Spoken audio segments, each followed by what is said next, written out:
Alright, this is the explanation of the original Voo-Doo cards by Steranko.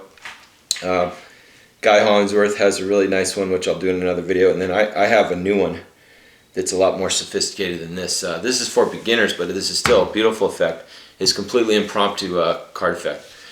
So I'm going to explain how this works. What you do is you have them examine the deck, have them shuffle the deck. Very important, because when they shuffle the deck, that subtly shows that there's no setup, no stack, nothing like that. You have them name any card in the deck. So let's say for this example they named the 5 of diamonds. When you take the deck back, what you do is you go to the 5 of diamonds, but as you're doing that you're looking for its mate. And this one, it's nice because it's near the bottom, so all you have to do is take your thumb and just kick it back like that. Now let's say it was further down, so the deck would be like this. So this is an exposed view. You're just going to do the Hofzinser, really easy. And this is not the way Steranko did it. He would just cut the deck, which is easier, but I'm just doing a little updated handling on it. So I'm doing a reverse Hofzinser. You just bring that right to the bottom. You then take the 5 of diamonds out. Be careful not to show the bottom card. So you take it out. You then, as you're talking about the voodoo magic and stuff like that, you spread the deck like this, because this subtly shows that there's no cards face up. So you're just showing the cards without saying. You just spread them. Now you're going to do the Steranko's Action Center Reverse, which is a great utility sleight. A lot of the sleights that are in here, that's why I chose the effects that I chose, is there's a lot of good utility moves in here. So what you do is you're going to cut off a chunk, and the chunk in the right you want to be a little bit bigger than the chunk on the left. And you're going to shuffle. You're going to drop 1, then you're going to go to about a quarter or a third of the deck. Then you're going to shuffle. You're going to start shuffling. So what you've done here is you've got it like this. Is now, because when you lift up, what's going to happen, okay, is you've got this chunk here, as you can see. I'm going to remove the right hand, so you'll be holding that up. The thumb is going to bring this up, but because you have that chunk there, it's going to go right in the middle. So with one shuffle, you've got a card reversed in the middle. So it's a really good utility sleight. So you just set the deck down. You have the specter holding the voodoo card. You tell them to slowly turn it face up. And you say whatever, just like voodoo magic, whatever they do with the voodoo card will happen to the mate. So now you spread the deck. And when you spread it, you can make it look like it's in the middle. See how it's further down? All you have to do is when you spread it, you just centrally locate it. Now, you take all the cards above, and you're going to put those on the bottom. As you square up the deck, you're going to prepare for the tilt of the Vernon depth illusion. And the way you do that is when you get a break, all you're doing is, say you have a little pinky break, the pad of your thumb as you square just kind of pushes, and that enlarges, because you want the card to be flat. A lot of times when people do tilt, it's bent like this, and I think that's a little giveaway. So you want your cards to be flat, and the way that would work is you just get a pinky break, and then your thumb just squares a little like this. And it doesn't have to be very big, just big enough, because it's supposed to be going in the middle. So you do Howie Schwartzman's subtlety. As you push here out some cards, they see some cards coming from the middle on this side. This is a little tilt subtlety, and then you push that in, and now this will create the tilt illusion. You get it under the second card. You then, what you're going to do is you show it's not on top. You're then going to do the Arthur Buckley's one-handed top change. It's also known as the ultra move. And the weakness on the ultra move is this side. So the subtlety from Alan Ackerman is to kind of, instead of pulling down here, you kind of pull down in a circular motion, so that this is not going to have your flashes popping out over here. So it's a nice touch. So you kind of make it, do it again. and that happens as you come up. So it's all one motion, but your thumb actually makes a little semicircle so that this is a little slightly down jogged. And as soon as you're in position, then you can just lock it in.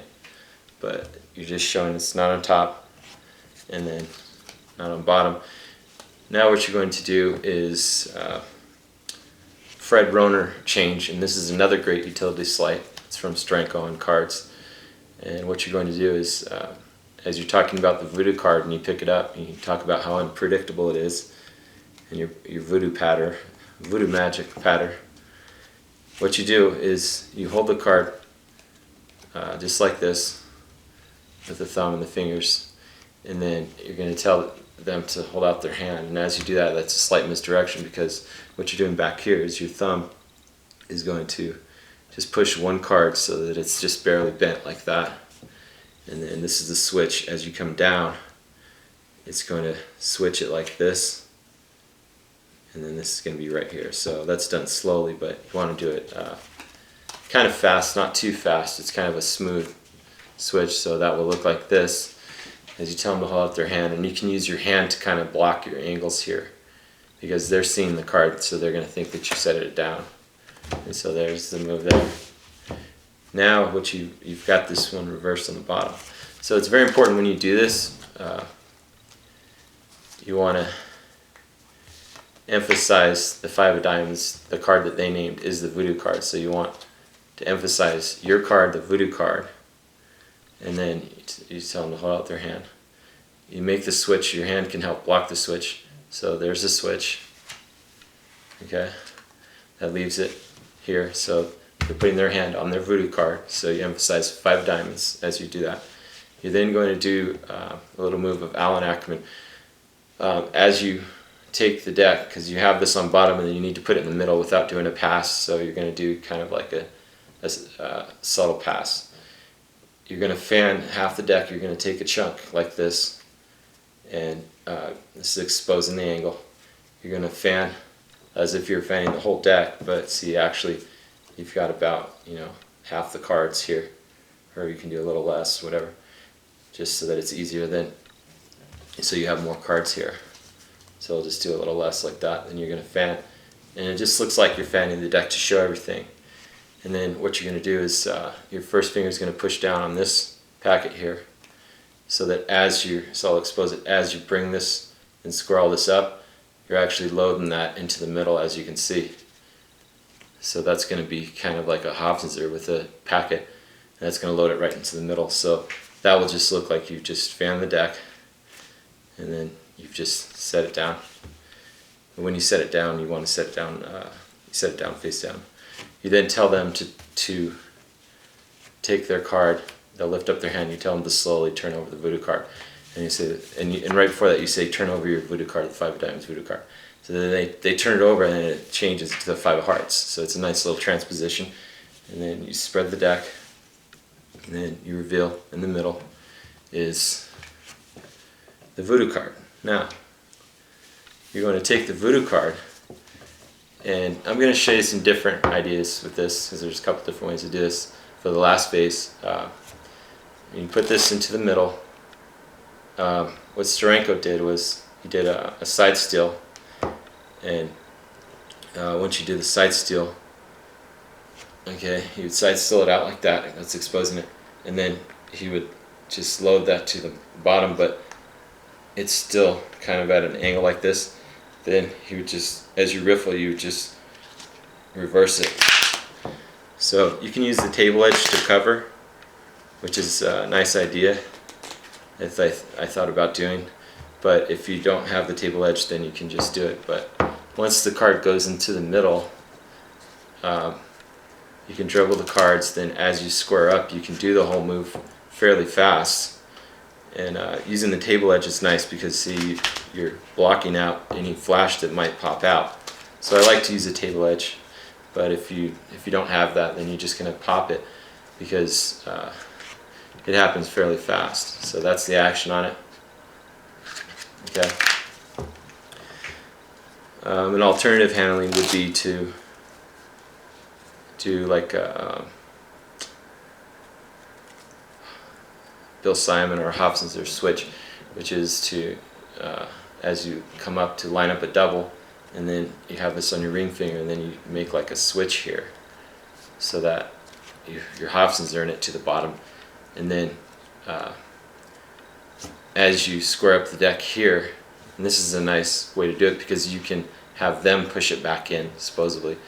And what you do is you're going to do like a Kelly move here. Your pinky comes in here, and you do a nice reverse, and then you tap it, but you don't push it in all the way. So you're doing the reverse, and then you tell them to push it back in the rest of the way. So they feel like they've lost it in there. Either way, however you want to do it, there's many different ways to do it. You just get the Voo-Doo card face up on bottom. You're then going to take about 2/3 of the deck as you cut off about 2/3, and you're going to make this switch here, which is to the wrist turn. So that you want to do pretty fast, because you don't want, if you do it slow, they'll see it. So that you want to do fairly fast. So that is done just like that.